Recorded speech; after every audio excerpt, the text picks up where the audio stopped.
Alright, so I have one video for you today, and this probably won't surprise you, but it's still horrible. Pete Hegseth reposts video that says women shouldn't be allowed to vote. And I say this shouldn't be surprising simply because if you are an abuser, a domestic abuser, an abuser of women, of course you're going to want to control them. And what best way to control them than not giving them a voice? So it makes absolutely all the sense in the world that he thinks women shouldn't be allowed to vote. Oh yeah, this is from The Guardian, by the way. All right. The U.S. Defense Secretary Pete Hegseth recently shared a video in which several pastors say women should no longer be allowed to vote, prompting one progressive evangelical organization to express concern. Okay, one thing. I always was under the impression evangelical meant conservative. So, yeah. This is a surprise to me. I'm learning something. I didn't know a progressive evangelical organization was anything but an oxymoron. All right. Oops. Hegseth reposted a CNN segment on X on Thursday that focuses on Pastor Doug Wilson, a Christian nationalist who co-founded the Idaho-based Communion of Reformed Evangelical Churches, or CREC. In the segment, he raises the idea of women not voting.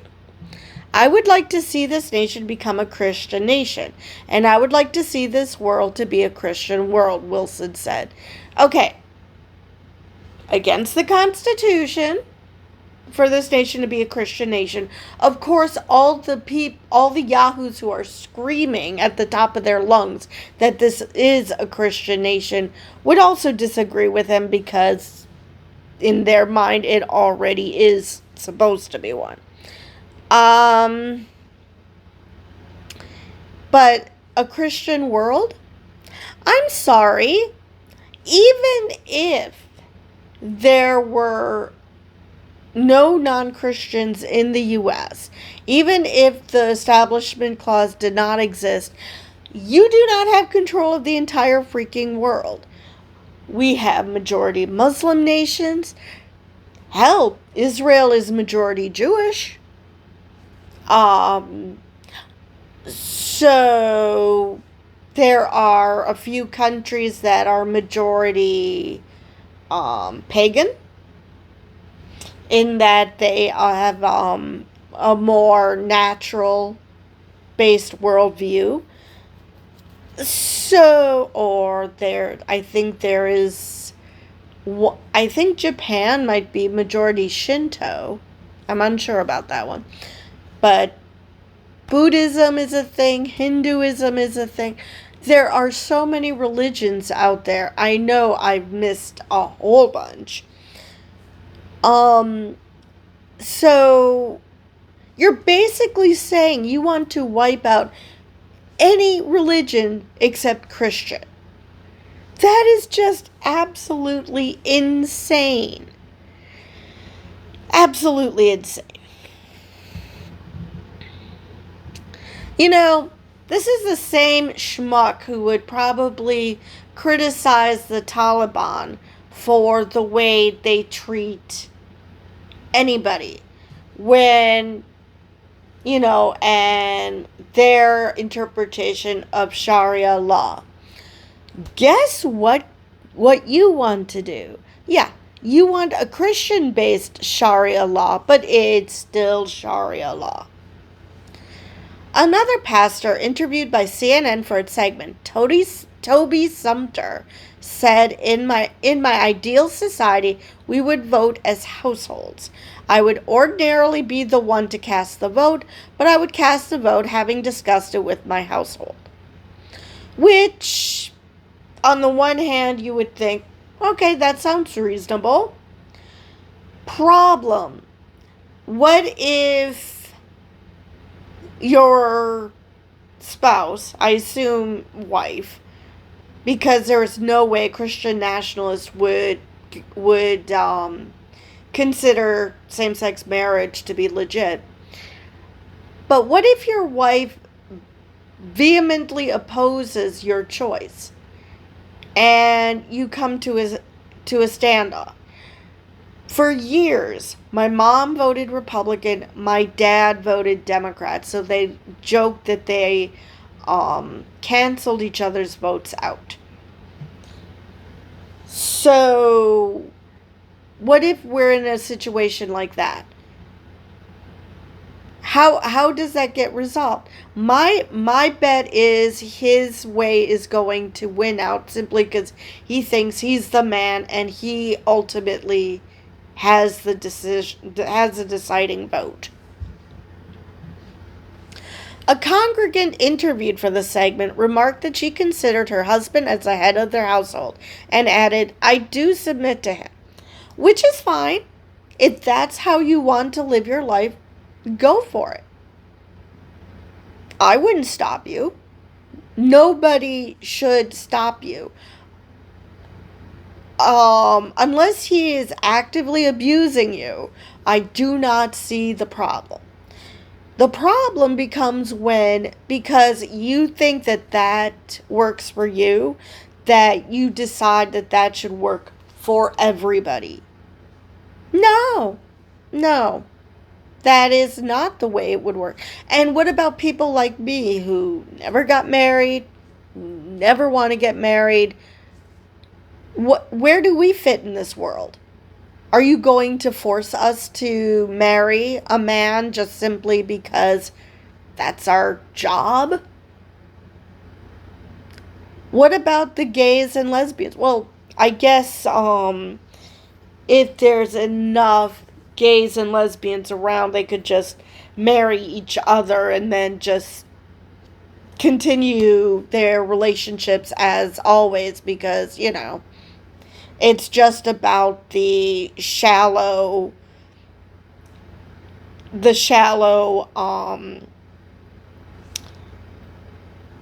what's the word I'm looking for? The shallow optics of it. Okay, it's a man and woman married, and as long as you aren't aware of the adultery, and of course I put that in quotes because adultery implies that you're cheating on your spouse. But if your spouse doesn't give a literal shit, is it cheating? No, open relationships exist. And that's the other thing. People have open relationships. I mean, I'm pretty sure, even though technically if you want to go Old Testament, that would be perfectly peachy in the Bible.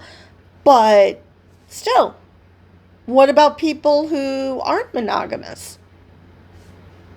Like, well, once upon a time, Mormons weren't. And hell, we have TV shows dedicated to that type of polygamy. So, yeah, there's just so much wrong with us.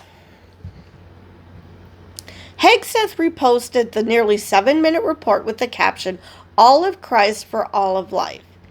Again, if you want to live your life a certain way, if you think your wife should submit to you and you find a woman who's willing to do that, fine, go for it. Knock yourself out. But you cannot tell other people, you can't even tell other Christians that that's how they should live their lives, because not all Christians actually think like this. Not all Christians think that a woman should completely submit to a man and that you can discuss voting, but ultimately it's a man's decision. That's not how this works. A lot of women know that they don't have the same views as men, So they go out. I mean, there are some wives who just, ask their husbands, who should I vote for, and just go accordingly.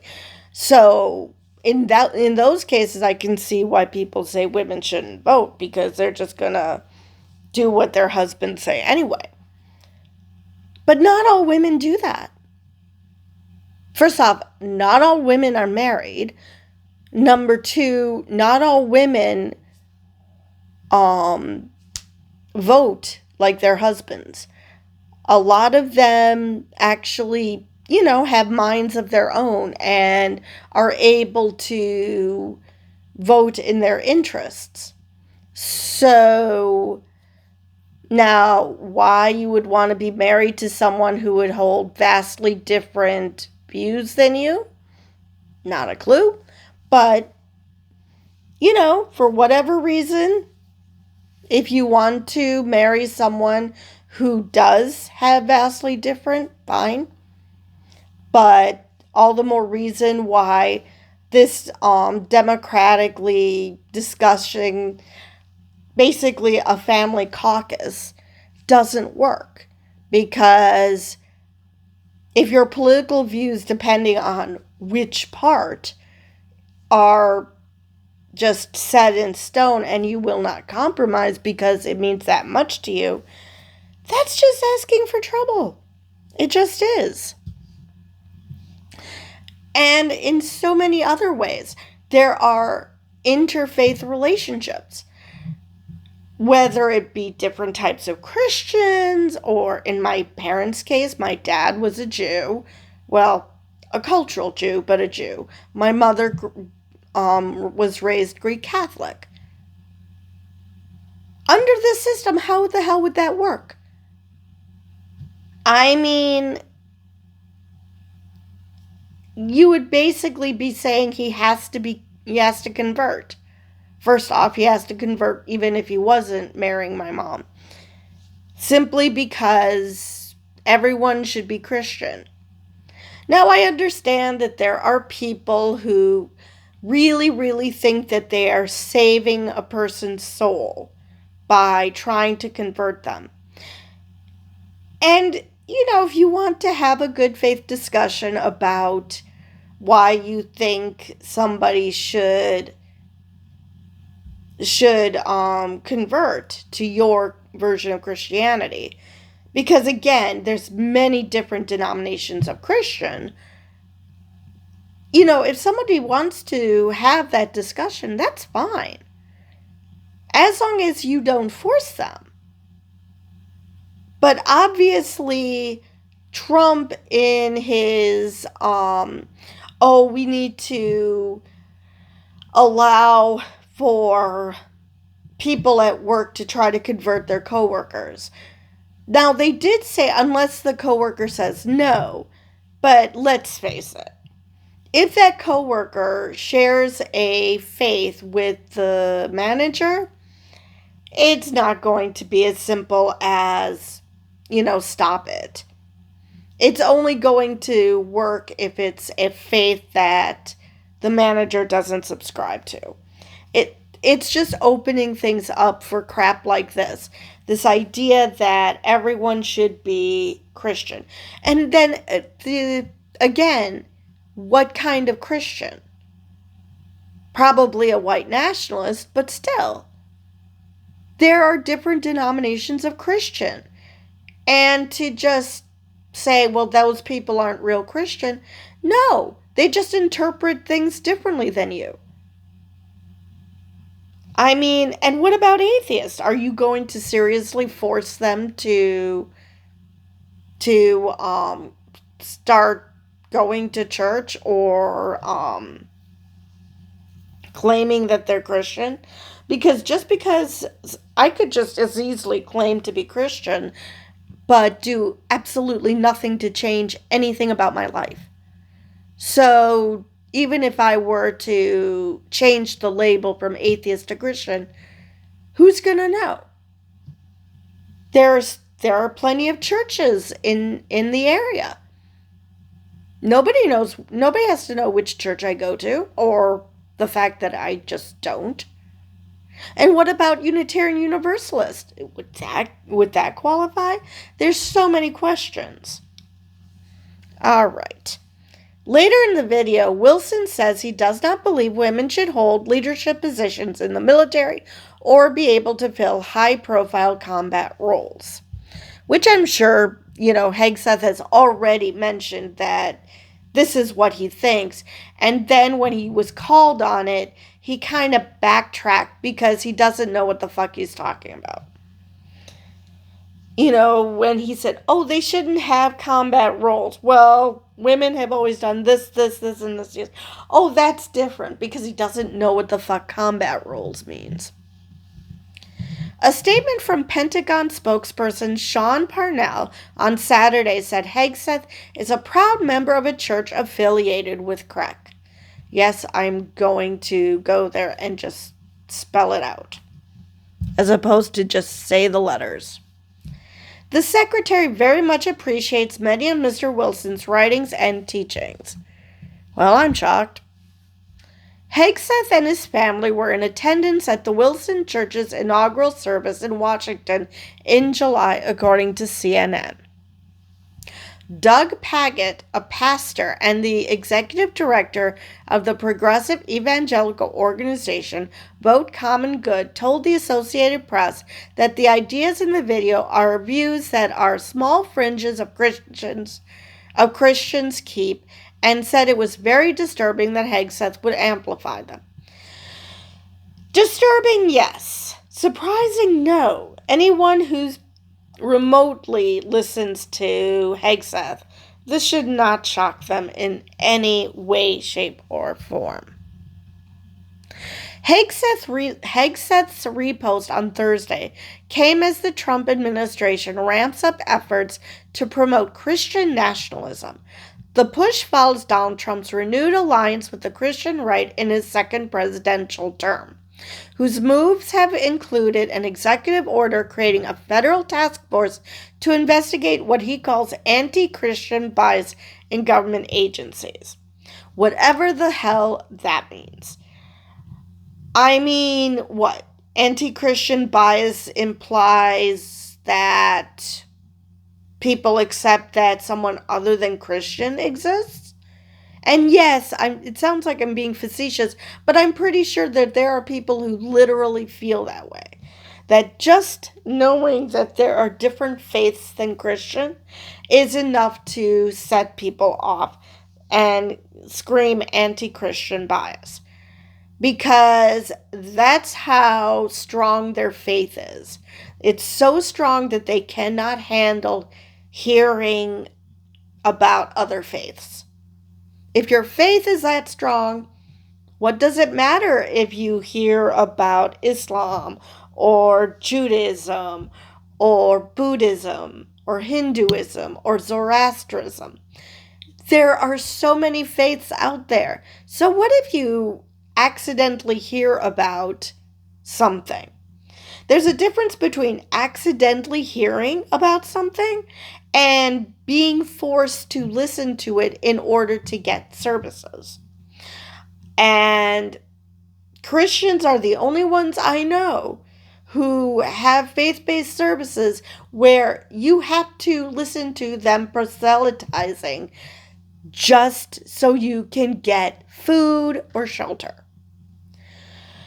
How weak does your faith have to be that you have to force people in hopes that you will convert them? All they want is a meal and I actually just had this conversation online on Nextdoor. And what does it mean to be forced to hear non-Christian beliefs? What non-Christian beliefs do you hear in an area as small as this, as Wausau, Wisconsin? What non-Christian beliefs are you forced to listen to? My guess is that this is somebody who heard some beliefs that are different than hers and immediately ascribed it to being non-Christian, without bothering to find out if that person even ascribes to their brand of Christianity. Because, again, there are different forms of Christianity. There isn't one way to be a Christian.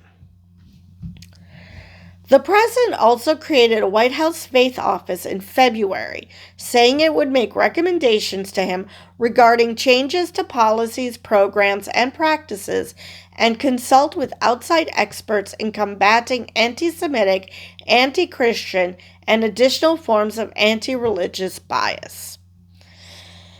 Well, it's nice to know that they've added anti-Semitic, but considering the world we live in, that's a very broad brush.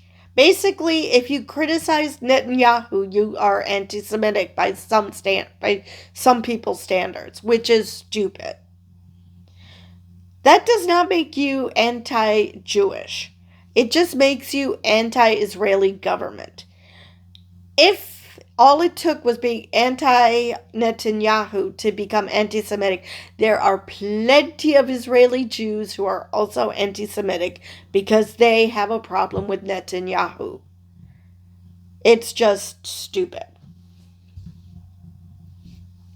And I'm pretty sure that even though they said anti-Semitic and anti-Christian and additional forms of anti-religious bias, I'm going to go out on a limb and say if somebody said something Islamophobic, none of these people would give a tinker's damn. Why? Because they only care about Christianity. They're just using anti-Semitism as a cudgel. I don't think they actually really care about whether people are mean to Jews. In May, Hegseth invited his personal pastor, Brooks Pottinger, to the Pentagon to lead the first of several Christian prayer services that the Defense Secretary has held inside the government building during working hours. I know that there is a pastor within the Capitol building, but I'm going to go out and say it. It's unconstitutional. At least with the, I believe with the pastor that leads services before the sessions start, I'm going to go out on a limb and say that they're non-denominational.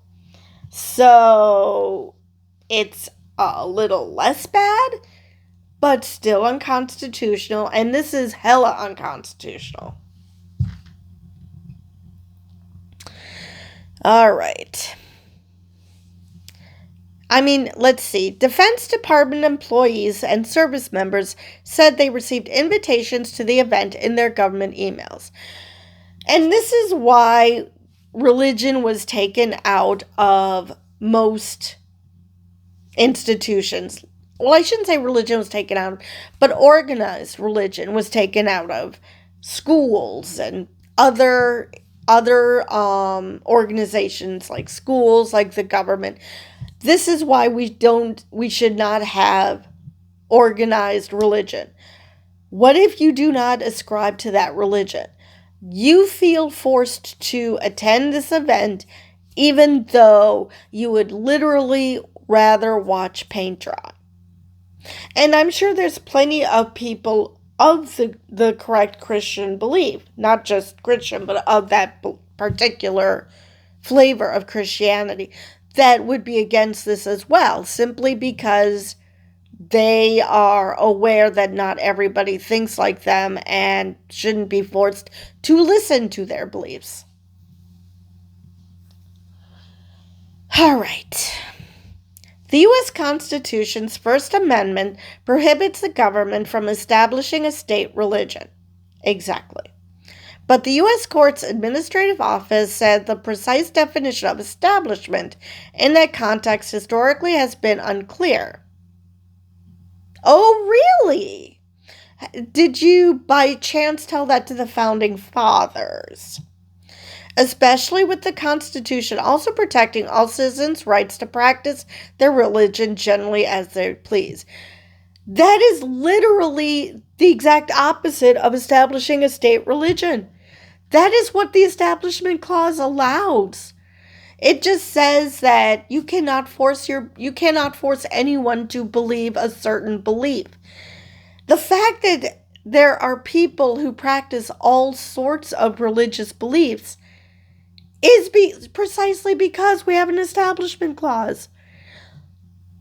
What the hell? Whoever wrote this has absolutely no idea what the Establishment Clause says. Somebody just told them it's against the Establishment Clause, but because they don't understand it, the Establishment Clause is it allows for people to practice different religions simply because there is no state religion. Why do you think there are so many atheists in Europe?